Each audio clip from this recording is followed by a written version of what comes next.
Bienvenidos a Divernumis, una vez más. En el día de hoy me gustaría comentar un poco las charlas, las mesas redondas, los discursos que se hicieron, que tuvieron lugar en Madrid 2024. ¿De acuerdo? Supongo que la mayoría de la gente ve en Madrid 2024 un gran, digamos, evento comercial, ¿de acuerdo? Pero, perdonadme, yo veo otra cosa. O sea, además de eso, que por descontado, yo lo que veo es que en Madrid 2024 el mundo de la numismática ha exhibido músculo delante de las instituciones. ¿De acuerdo? O sea, lo que yo he visto, y me lo han ido confirmando un poco los discursos, las tertulias, digamos, con doctores universitarios que se han ido dando paralelamente a la compraventa de monedas, lo que a mí me ha confirmado es que en este evento lo que se estaba intentando, además de comprar y vender monedas, era legitimar y afianzar el coleccionismo de monedas, que no deja de ser la base de el estudio numismático, ¿de acuerdo? Sí que es cierto que una minoría académica, por lo que ha tenido la suerte de conseguir una plaza por oposición, porque hay gente que es muy buena, pero resulta que se encuentra esa plaza ocupada y faltan 30 años para que ese señor se jubile. Entonces ese pues ya no va a entrar nunca más en ese lugar, ¿no? En ese puesto. Esto funciona así, os lo digo yo que soy funcionario, ¿vale? Entonces, pues bueno, digamos que al final, entre la mucha gente que es buena, algunos han tenido la inmensa suerte de acabar ocupando ciertos cargos, digamos, en la administración pública, ¿no? Y esa gente sí que puede acceder a ciertas piezas, los fondos de los museos, ¿de acuerdo? Y los maneja con regularidad, pero la gran mayoría de la gente, pues no. Y es esa gran mayoría de la gente la que hace pues muchos estudios numismáticos de gran valor y que aportan conocimiento, ¿de acuerdo? No digo que los funcionarios públicos no lo hagan, ¿eh? Lo que digo es que, digamos, la base de la pirámide numismática es muy amplia y incluso la élite, ¿no? Podríamos decir la cúspide, la parte más elevada. Y que en esa cúspide, digamos, los grandes investigadores, pues hay mucha gente que no ostenta cargos públicos y simplemente lo hace por pasión, ¿eh? Y esa pasión muchas veces nace del coleccionismo, ¿no? Entonces, como bien sabéis, hay sectores radicales, algo así como una especie de talibanismo arqueológico en algunos casos, o incluso de casi de totalitarismo arqueológico, ¿no? Eso en algunos sectores, que vienen a decir que el coleccionismo es Satán y que tiene que ser exorcizado, ¿no? O sea, que se tiene que eliminar el coleccionismo. Entonces, por otro lado, hay gente que dice el otro extremo, ¿no? La gente tiene que poder coleccionar y al Estado no le interesa para nada que lo que la gente tenga en su casa, ¿de acuerdo? Bueno, digamos que son posiciones muy extremas, ¿de acuerdo? Muy radicales, en el sentido de que van a la raíz de una de las posiciones, pero que realmente lo que se acaba aplicando normalmente es un punto medio, ¿de acuerdo? Y ese punto medio es pues entre la libertad privada, la propiedad privada inviolable y digamos y que todo forme parte del Estado y que solo haya propiedad pública, pues está el término medio y ahí es donde estamos nosotros, ¿no? Entonces lo que es muy importante es poder marcar los límites de cada uno de esos extremos, ¿no? O sea, es bueno que haya propiedad pública, es decir, que hayan colecciones públicas, que hayan museos, que las universidades cuenten con colecciones para poder ser utilizadas en el estudio de la numismática. Sí, es bueno que haya coleccionistas que tengan piezas en su casa y que les estudien y que aprendan con ellas y de vez en cuando incluso aporten conocimiento porque descubren variantes inéditas, ¿vale? O llegan a conclusiones que nadie más pues, se había tomado la molestia de investigar, pues también, ¿de acuerdo? Entonces, en ese término medio es un poco donde nos estamos moviendo, ¿no? Y Madrid 2024 a mí me parece que lo que ha intentado un poco es mostrarle al Estado que el coleccionismo no solo puede ser útil, sino que es necesario. ¿De acuerdo? En primer lugar, yo me gustaría comentar brevemente el discurso inicial de Vico. Ya sabéis que era uno de los organizadores del evento, y entonces, pues bueno, digamos, pues fue uno de los primeros parlamentos que se dio. Y entonces, pues bueno, ¿qué es lo que tenemos en ese parlamento? Bueno, de entrada hay muchos agradecimientos, lo típico, ¿no? Agradezco a este y al otro y a aquel. Vale, vamos a lo fundamental, lo que a mí me interesa, que quizá no es lo que a Vico más le interese, ¿de acuerdo? Pero es lo que a mí más me interesó. Es el hecho de que utilizó dos adjetivos que yo ya había escuchado anteriormente en otros lugares, ¿vale? El discurso de Vico habló de coleccionismo ético y responsable, ¿de acuerdo? Esta terminología ya se está utilizando desde hace un tiempo, ¿vale? Por ejemplo, en Numus, la nueva asociación que pretende aglutinar al mundo del coleccionismo y de algún modo canalizar, encauzar sus legítimas reivindicaciones, ¿no? De algún modo sumar fuerzas para poder defender con más unidad y por tanto más fuerza los intereses del coleccionismo, ¿de acuerdo? Entonces, Numus también habla, si vais a su página web, pues lo vais a encontrar, habla de coleccionismo ético y responsable, el y responsable separado, ¿de acuerdo? O sea, y espacio responsable. Entonces, claro, yo mismo en algún vídeo a veces he hablado de hasta qué punto es necesario hablar de un coleccionismo ético y responsable. ¿No debería serlo siempre? ¿Acaso el coleccionismo por defecto no es ético? ¿Acaso el coleccionismo no es responsable? Bueno, yo os diría que por defecto sí, ¿vale? Pero no debemos olvidar el contexto. En este caso, no el contexto arqueológico, sino el contexto que envuelve al coleccionismo hoy en día, ¿de acuerdo?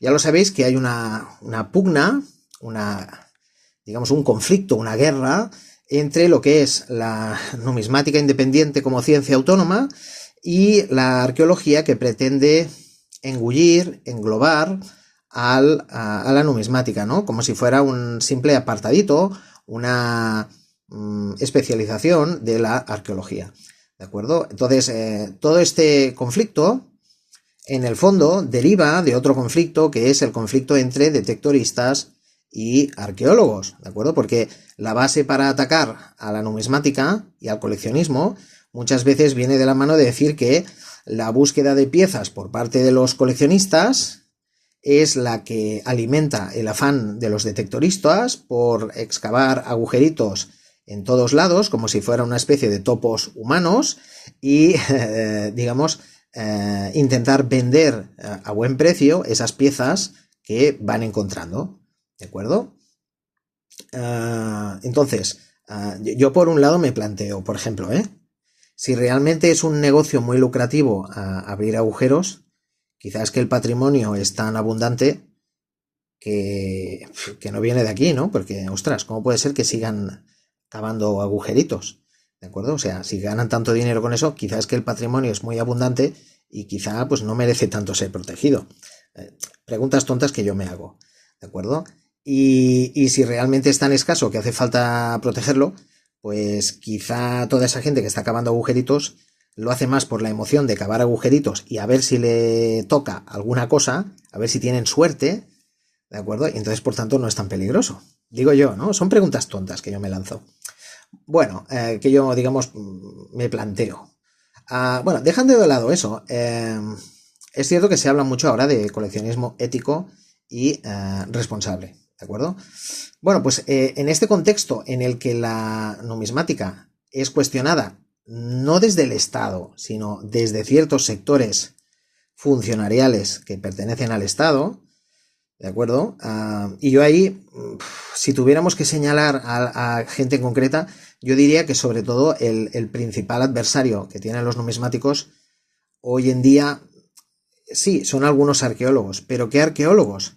Sobre todo dos tipos de arqueólogos, ¿no? Creo yo.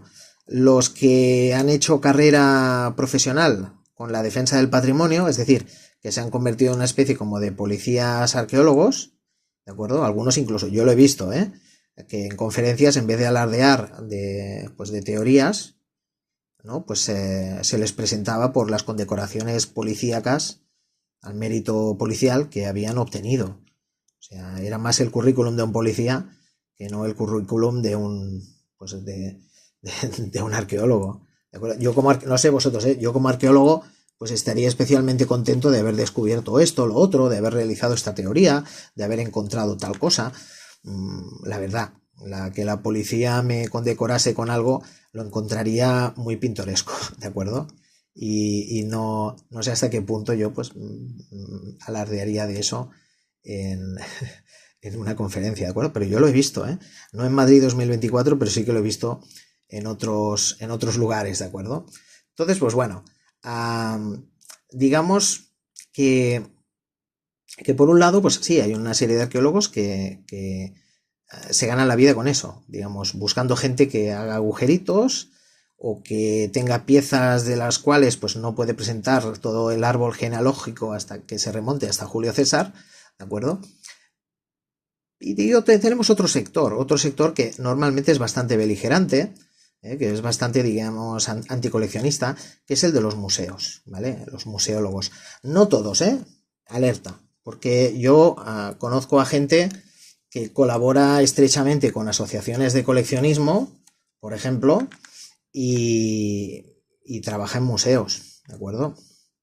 No diré nombres para no situarle en una lista negra, ¿de acuerdo? Pero yo conozco casos, ¿de acuerdo? En mi tierra, y no pasa nada, ¿de acuerdo? O sea que hay de todo un poco. Pero sí que es cierto que muchos de los responsables, por ejemplo, de museos, claro, ¿qué es un museo? Un museo principalmente es una colección pública. O sea, te enseñan cosas, investigan, pero sobre todo guardan, custodian, limpian, etcétera, ¿vale? Pero es como una colección, pero propia, ¿no? Entonces, propia quiero decir pública, disculpad.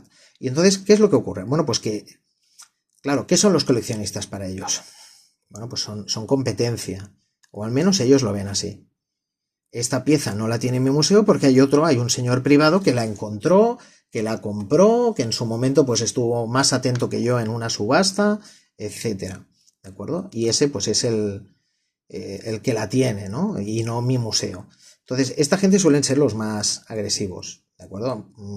Un ejemplo, por ejemplo, son ciertos textos que se han podido leer ya desde hace un tiempo en el Museo de Murcia, ¿de acuerdo? En el cual yo estuve hace tiempo y en algún vídeo demostré que no todas las piezas que exhibía ese museo, por ejemplo, pues estaban suficientemente bien catalogadas. Digamos que la información que se daba en piezas exhibidas muchas veces era muy exigua, muy deficiente, ¿de acuerdo? Entonces, pues bueno, quieren tener las piezas, pero luego o no les caben todas en las vitrinas, o las que ponen en las vitrinas no siempre están suficientemente completas, ¿no? En su explicación, ¿de acuerdo? Eso es así, lo vi yo de primera mano y buscad mi vídeo de cuando estuve en Murcia y grabé allí cosas de los museos y lo veréis, ¿de acuerdo? Entonces, esa gente son los especialmente críticos, ¿no? Entonces, claro, hay una especie de espada de Damocles, de sombra negra que se cierne sobre la numismática y que eso influye en una legislación cada vez más restrictiva, ya no solo contra el mundo, digamos, del detectorismo, que es directamente Satán y Belcebú, sino sobre el mismo coleccionismo, que en su inmensa mayoría pues dispone de muchas piezas, digamos, que están en una situación ambigua, porque, claro, la gente compra piezas y no siempre tiene factura de eso. Eso es una realidad, ¿de acuerdo? Y eso la gente no suele reconocerlo en público, ¿de acuerdo? Pero es así.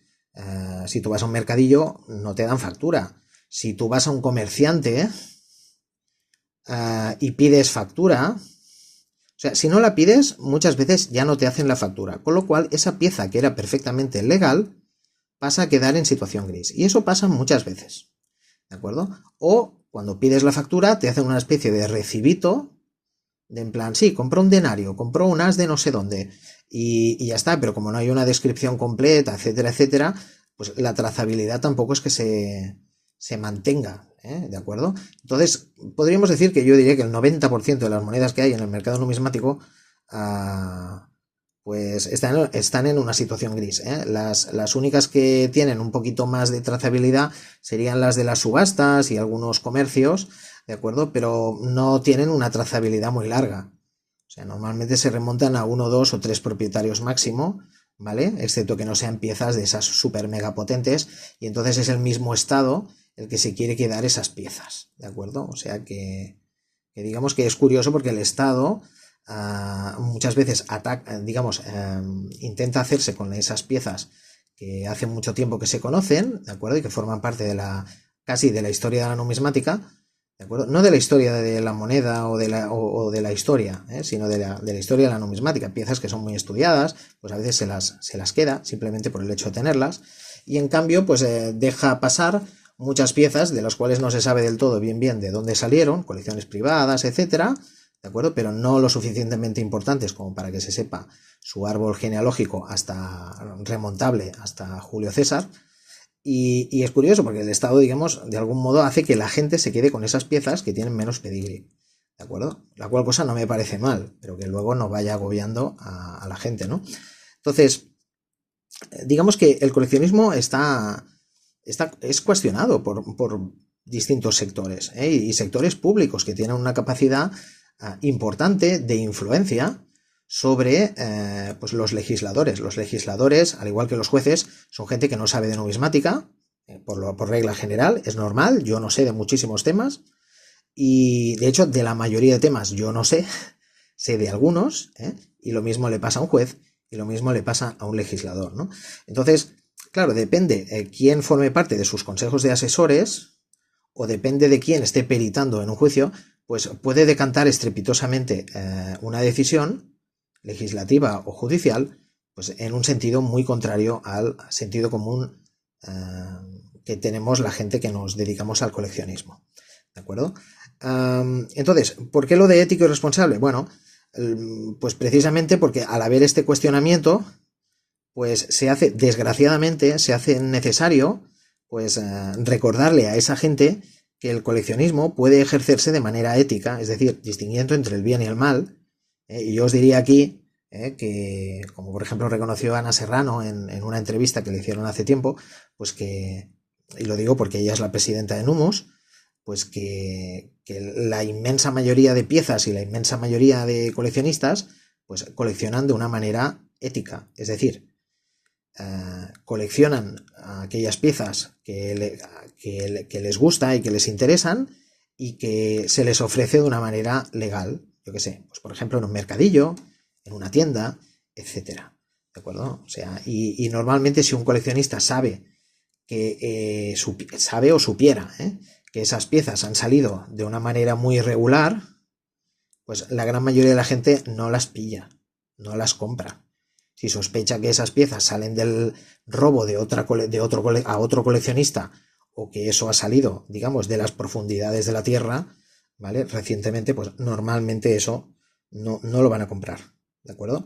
Algunos por ética y otros simplemente por miedo a una sanción, ¿de acuerdo? Pero de una manera o de otra no las van a comprar. O sea, las piezas que compra un coleccionista, en la inmensísima mayoría de casos, es simplemente porque se las ofrecen de manera legal, en un mercadillo, en una tienda, etcétera. Un colega numismático del cual pues sabes que tiene integridad moral, etcétera. Entonces, pues bueno, se hacen ese tipo de compras, de ventas, de intercambios, etcétera. Por tanto, hablar de coleccionismo ético puede parecer muy redundante, pero desgraciadamente a veces es necesario, ¿vale? Y coleccionismo responsable, pues si vamos al fondo de la cuestión, ¿qué quiere decir responsable? Responsable quiere decir que tú respondes por esa pieza, que de algún modo tú te haces cargo de que esa pieza pues la has obtenido tú y más o menos puedes señalar de dónde la sacaste, ¿de acuerdo? Eso no quiere decir que te puedas remontar a Julio César, ¿de acuerdo? Claro, el decir de dónde la sacaste, pues muchas veces se dirá, sí, pues mira, me la vendió o la cambié con o simplemente fui un día a tal mercadillo y ahí la conseguí en una mesa. había un señor que vendía ceniceros, tenía monedas y luego tenía esculturas. Pues le compré una moneda de las que tenía por allí. ¿De acuerdo? Yo creo que en ese sentido es responsable, ¿vale? Pedirle al coleccionista que tenga el árbol genealógico de todas sus piezas, yo creo que es una barbaridad, es una irrealidad, ¿de acuerdo? Y yo creo que si en algún momento el Estado pretende controlar todo el mercado numismático, en todo caso lo que debería hacer es apretar al eslabón más débil. Y no es el coleccionismo precisamente, ¿eh? El eslabón más débil son los comerciantes. O sea, debería recomendarles y de algún modo educarles, ¿no?, en la dirección que el Estado entienda, ¿no?, que debe seguirse.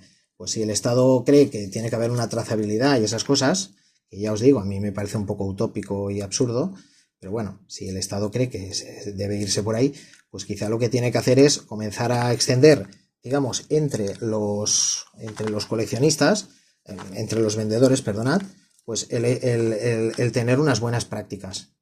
Que ya por defecto, por ejemplo, pues te den la factura, pero bien hecha, una factura, digamos, que el Estado pues te admita luego si hay algún tipo de pregunta o de investigación o lo que sea, ¿de acuerdo? O sea, yo creo que empieza por ahí, ¿no? O sea, no es tanto de pedirle al coleccionista que tenga eso, sino pedirle al que vende esas cosas que ya por defecto genere ese tipo de documentos, ¿de acuerdo? Y digamos, porque yo creo que eso lo podrían hacer mucha más gente, además de las casas de subasta y grandes comercios, ¿de acuerdo? Hay que tener en cuenta, por otro lado, que mucha de la gente que compra y vende monedas no son aficionados, a veces son estudiosos, que compran y venden mucha moneda normalita para ir juntando dinero y de vez en cuando poder comprar monedas mucho más escasas y poder estudiarlas, un poco como esos médicos nigromantes que durante la noche pues hacían autopsias para poder investigar los cuerpos humanos porque la ley, que era muy absurda, pues a lo mejor lo impedía, ¿de acuerdo? Entonces, pues bueno, es cuestión un poco de intentar crear, si al Estado le preocupa tanto, crear una estructura pues en el que sea más fácil, digamos, pues estudiar, o sea, poder de algún modo pues controlar todo eso, ¿de acuerdo? Yo no soy muy partidario de este férreo control del Estado, ¿de acuerdo? No llego a anarcocapitalista, pero bueno, me gusta, digamos, que el Estado se olvide bastante de mí, ¿no? Pero bueno, pero entiendo que vivo en Europa y que en Europa pues el Estado le gusta controlar cosas y mucho más que en países, por ejemplo, como en Estados Unidos. Entonces, es realista pensar que la solución en España pasa pues por tener algún tipo de legislación donde, digamos, el Estado pueda controlar, pero sin generar inseguridad jurídica y donde la numismática tenga espacio para poder respirar, ¿de acuerdo? Entonces es cuestión de regular, pero sin ahogar, ¿de acuerdo? Y tener paciencia, porque hay mucha moneda suelta por ahí y entonces pues eso poco a poco hay que ir encauzando quizá todo lo que son esas monedas, ¿de acuerdo? Pero sin requisaciones ni nada, simplemente, digamos, con más por pedagogía que no por represión, ¿vale? Porque si se hace por represión, lo único que se genera es fuga de monedas, digamos, las monedas irán a parar a otros países con regulaciones mucho más laxas y generarán mercado negro, porque eso es lo que siempre ha ocurrido. Yo qué sé, cuando se prohibió el alcohol, ¿no?, en los años 20, pues se generó automáticamente mercado negro de alcohol. O sea, no puedes impedir que de golpe la gente beba alcohol. Igual que la gente que se ha acostumbrado a consumir cultura y a coleccionar monedas antiguas, pues no le vas a pedir que de golpe se vuelva un cateto que no se interese por nada que tenga que ver con la historia, por la arqueología, por la numismática. O sea, eso no va a suceder, ¿de acuerdo? Entonces hay que encauzarlo con pedagogía y no tanto desde la represión, ¿de acuerdo? ¿Vale? Porque también es cierto que hay mucho mando policial a veces que tiene la tentación de perseguir a coleccionistas para apuntarse medallas fáciles, ¿de acuerdo? Un narco igual le saca una ametralladora mientras lo intentan detener. Un numismático difícilmente opondrá gran resistencia, ¿de acuerdo? Bueno, entonces, pues bueno, se entiende que se puede utilizar esas etiquetas de coleccionismo ético y responsable, ¿de acuerdo? En el ambiente que tenemos hoy en día de cuestionamiento por ciertos sectores. Deciros que la coincidencia de vocabulario entre Vico y Numos a mí no me pasó desapercibida, ¿de acuerdo? Entonces, pues bueno, a mí me da la sensación, no lo puedo afirmar con rotundidad, pero a mí me da la sensación que hay una cierta convergencia, que hay una cierta, digamos, fusión de vocabulario, una adopción de vocabulario común, ¿de acuerdo? ¿Quiere decir eso que se están poniendo de acuerdo para usar el mismo vocabulario? Oye, chicos, pues yo no lo sé, pero que está sucediendo que utilizan el mismo vocabulario, sí, ¿de acuerdo? Y eso lo podemos interpretar de dos maneras. Podemos ponernos en plan paranoicos, ya están poniéndose de acuerdo para controlar el mercado y no sé qué, no sé cuántos. Bueno, sí, vale, se puede hacer así, se puede interpretar así, pero yo lo interpreto de una manera mucho más positiva. Si esto está sucediendo, quiere decir que comienza a haber unidad, que de algún modo se están estableciendo estrategias comunes para utilizar el mismo tipo de argumentos en defensa del coleccionismo, ¿de acuerdo? Porque que una asociación de coleccionismo, como es Numos, y uno de los principales profesionales de la compraventa de monedas, que es Vico, se pongan de acuerdo o utilicen el mismo vocabulario, yo creo que es bueno, porque entonces si usan el mismo vocabulario, será más fácil que se pongan de acuerdo en qué es lo fundamental y qué es lo que hay que defender, ¿de acuerdo? Y yo creo que hay que buscar consensos y no divisiones y machacarnos entre nosotros, ¿de acuerdo? Por tanto, Vico utilizó el mismo vocabulario que suele utilizar Numus en sus publicaciones, ¿de acuerdo? Y eso yo creo que es síntoma de algo, ¿vale? Y creo que no es casual, creo que suceda en Madrid y delante de muchas autoridades públicas, ¿eh? O sea, yo creo que ahí se está fraguando un argumentario en defensa de el coleccionismo, ¿vale? Y yo creo que eso, si sois un poco avispados, os daréis cuenta, ¿eh? Si miráis esos vídeos, que podéis encontrar en Blog Numismático o, por ejemplo, en Fabulis Intempore, que también ha publicado algunos de esos vídeos, ¿vale? Con mesas redondas, conferencias, etcétera, ¿de acuerdo? Más cositas. Además de este parlamento de Vico, en el que se utilizó los adjetivos estos, ¿no?, de ético y responsable para el coleccionismo, otra cosa muy interesante que estuve mirando fueron las mesas redondas, ¿de acuerdo? Hubo dos mesas redondas que a mí me interesaron especialmente. Una fue la mesa redonda institucional, podríamos decir, donde estaba gente que trabaja para el Estado, ¿de acuerdo? Y bueno, allí hablaron varias personas. A mí me interesa de esa mesa redonda sobre todo lo que dijeron dos personas, ¿vale? Uno es, todos eran doctores y gente destacada, ¿vale? Uno era el doctor Rafael Feria, director de la Casa de la Moneda de Madrid.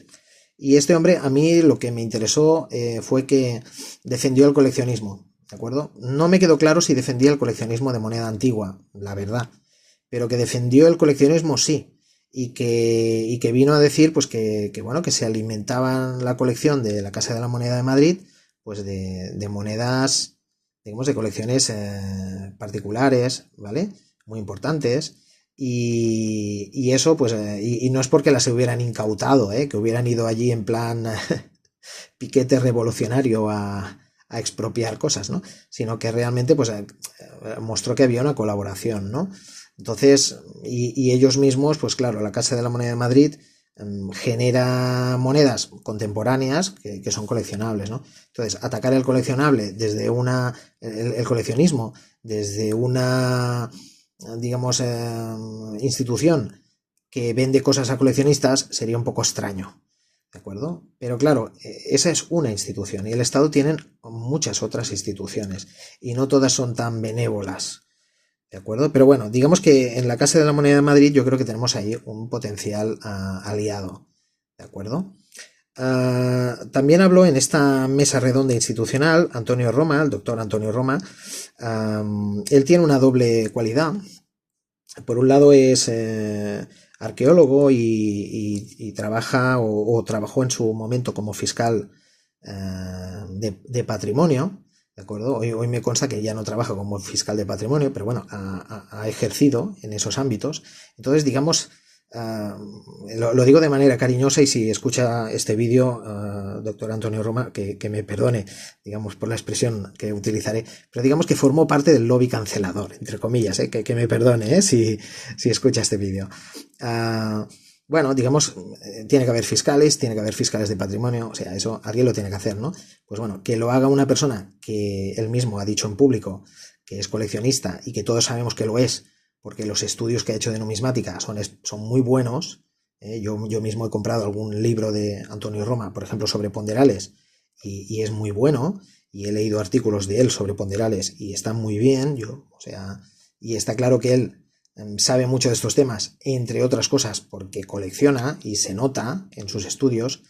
Pues bueno, esa doble faceta le permitió un poco, pues, intentar compatibilizar, y se nota en su parlamento, se nota en esa mesa redonda, se nota que él intenta decir, hey, la numismática va muy ligada al coleccionismo, y ha ido ligada desde hace muchos, muchos siglos. Por lo tanto, ojo, si quitamos la numismática, si quitamos el coleccionismo, nos vamos a cargar la numismática. No lo dijo de manera tan explícita, pero está claro que si relaciona tanto la numismática con el coleccionismo, está claro que viene a decir que son parte indisoluble, ¿no? ¿De acuerdo?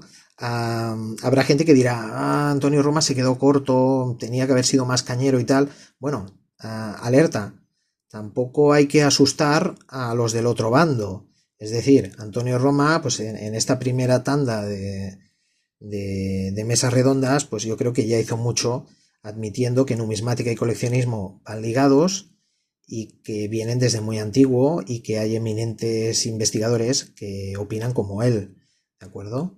Entonces, yo creo que estas cosas ya se irá viendo con el tiempo, qué discurso va desarrollando Antonio Roma, pero de momento yo creo que es esperanzador, ¿no? Que en público se admita esto, pues está muy bien, de verdad. O sea, el que crea que no, debería ser consciente de que no todo el mundo piensa igual en el mundo académico y en el mundo institucional.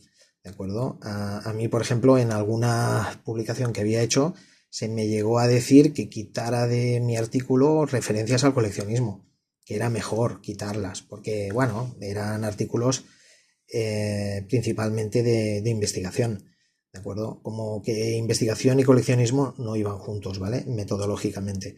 Entonces, pues bueno, hay gente que piensa distinto o que le asusta hablar de eso, y en cambio Antonio Roma pues ha sacado un poco el conejo de la chistera, y eso yo creo que hay que agradecerlo, ¿de acuerdo? Luego, en una segunda mesa redonda que se hizo en Madrid 2024, pues era una mesa redonda de carácter mucho más académico, ¿de acuerdo? O sea, allí lo que habían era representantes, digamos, de universidades principalmente, y de cargos muy parecidos, ¿no? Por ejemplo, estaba pues el doctor Alberto J. Canto, de la Universidad Autónoma de Madrid, José María Francisco Olmos, de la Complutense, Pere Pau Ribollés, de la Universidad de Valencia, Martín Almagro, que tenía un cargo como anticuario de la Real Academia de Historia. Entonces, esta gente, que son todos doctores universitarios y con un currículum de publicaciones y de investigaciones importante no, lo siguiente, ¿no? Muy importante, pues todos estos cuatro, todo esto estaba un poco mediado por Antonio Roma, que hacía un poco como de maestro de ceremonias. Por tanto, fijaos, ya no solo vino a hablar, sino que, digamos, era uno de los, digamos, de los que gestionaba, ¿no? Todas estas mesas redondas. Pues venían a decir todos estos doctores, que son arqueólogos, que son historiadores, que ocupan cargos públicos, pues venían a decir que coleccionismo y estudio de la numismática que van ligados, y explicaron cosas muy importantes. Explicaron, por ejemplo, que las universidades enseñan a sus alumnos sobre numismática con piezas que ha aportado el mundo del coleccionismo, o incluso el mundo de la compraventa de monedas, es decir, empresas de numismática que han regalado desinteresadamente monedas a las universidades para que puedan estudiarlas.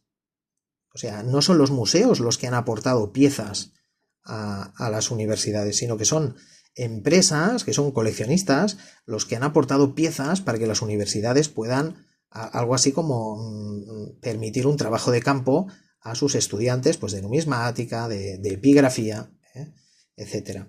¿De acuerdo?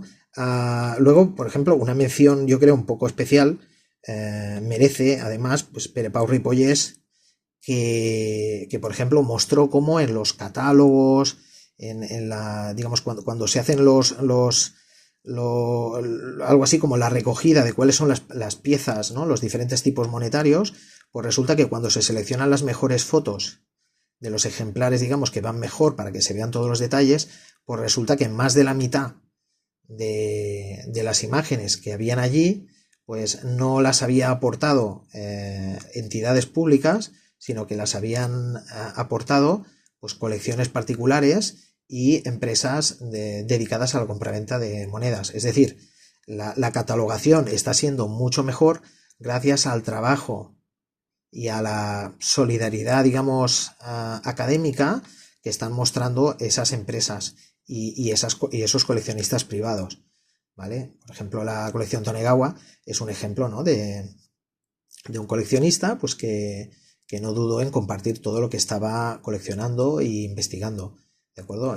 No solo dejó fotos, sino que además hizo estudios, ¿de acuerdo? Y no sé, por ejemplo, cuando uno mira los catálogos de Tauler and Fau, de Vico, de Aureo Calicó, está claro que todo ese trabajo de digitalización, pues el Estado no podría asumirlo, ¿de acuerdo? Es que ni aunque quisiera, no tendría fondos para hacerlo, ni personal. Y en cambio, pues las casas de subasta pues lo están haciendo y lo ceden, lo comparten.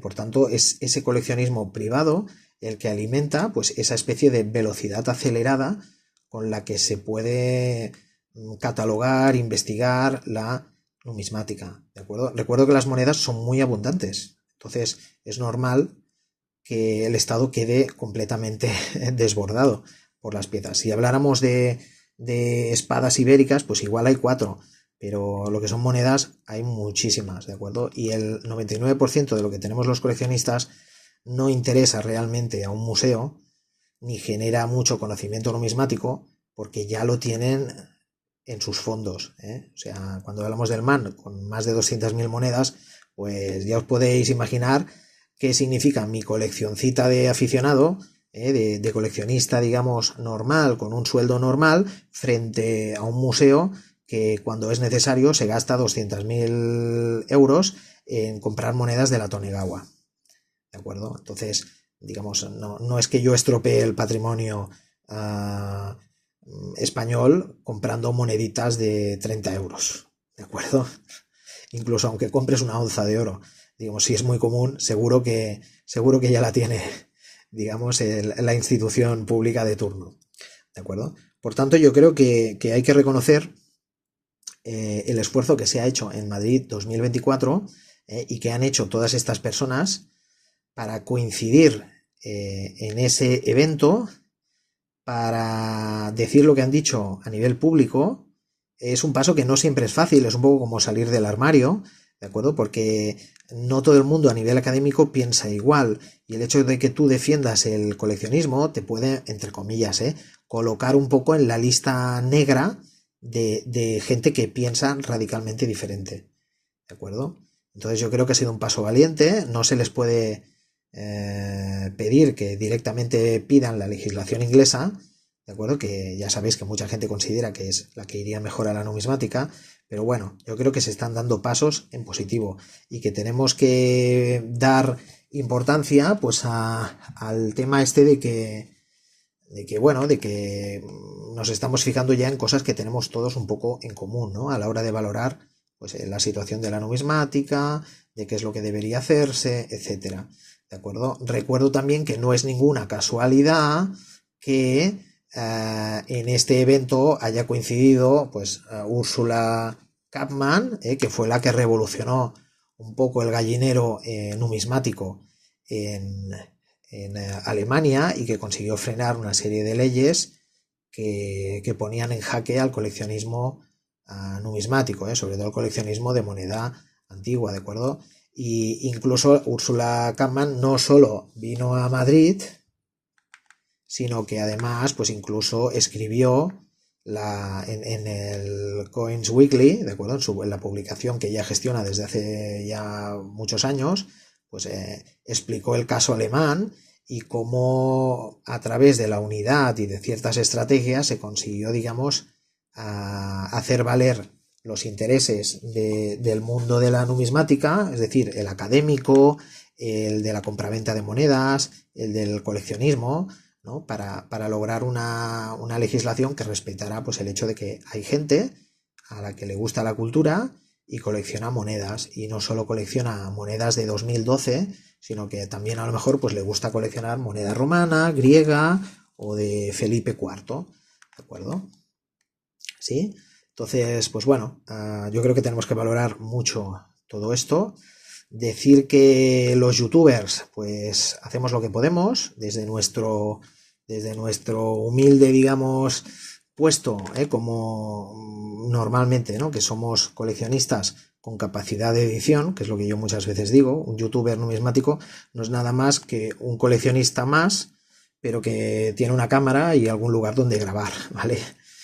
Y ya está. Entonces, somos eso. Entonces, los que realmente nosotros podemos hablar del tema, podemos concienciar, sí, todo lo que digáis, todo lo que queráis, pero a la hora de la verdad, si queremos solucionarlo, necesitamos que haya instituciones que muevan esto, ¿de acuerdo?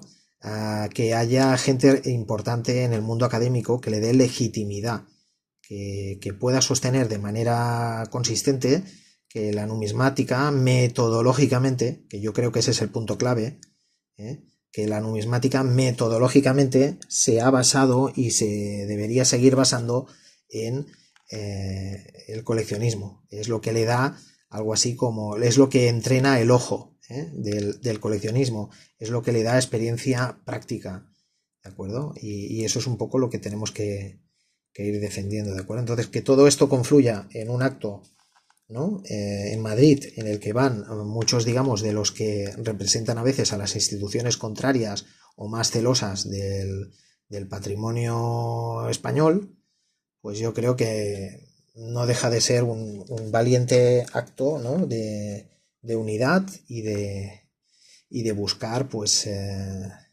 eso, de buscar, digamos, exhibir músculo, mostrar fuerza, mostrar éxito comercial, mostrar representatividad, mostrar, digamos, nivel académico, etcétera, ¿no? Y más que nada para eso, para que se nos respete, para que de algún modo pues se entienda que el coleccionismo numismático es lo que alimenta pues ese interés por las monedas. Si desaparece el coleccionismo numismático, ya os digo yo que los museos quedarán un poquito más vacíos, porque la gente que se interese por la historia y por la cultura pues va a perder un incentivo más para visitar, por ejemplo, los museos o para interesarse por esos objetos en los que el Estado español a veces gasta, dilapida tanto dinero, ¿no? Tantas monedas que tiene sin exhibir y siguen comprando más. Son cosas muy complicadas de entender, sobre todo cuando ya están más que fotografiadas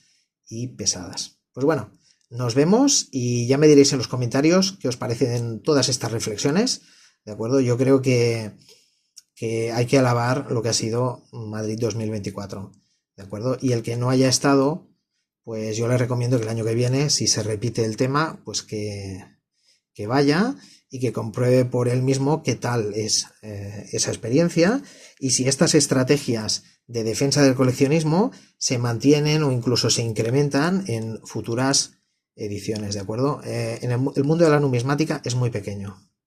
No podemos vernos como enemigos, como competidores, ¿de acuerdo? Tenemos que ir juntos. Es como un barco en el que todos tienen que remar un poco en la misma dirección, ¿de acuerdo? Si uno rema al revés, pues lo único que hace es entorpecer el futuro, digamos, de ese barco. Pues nada, nos vemos y hasta la próxima, compañeros.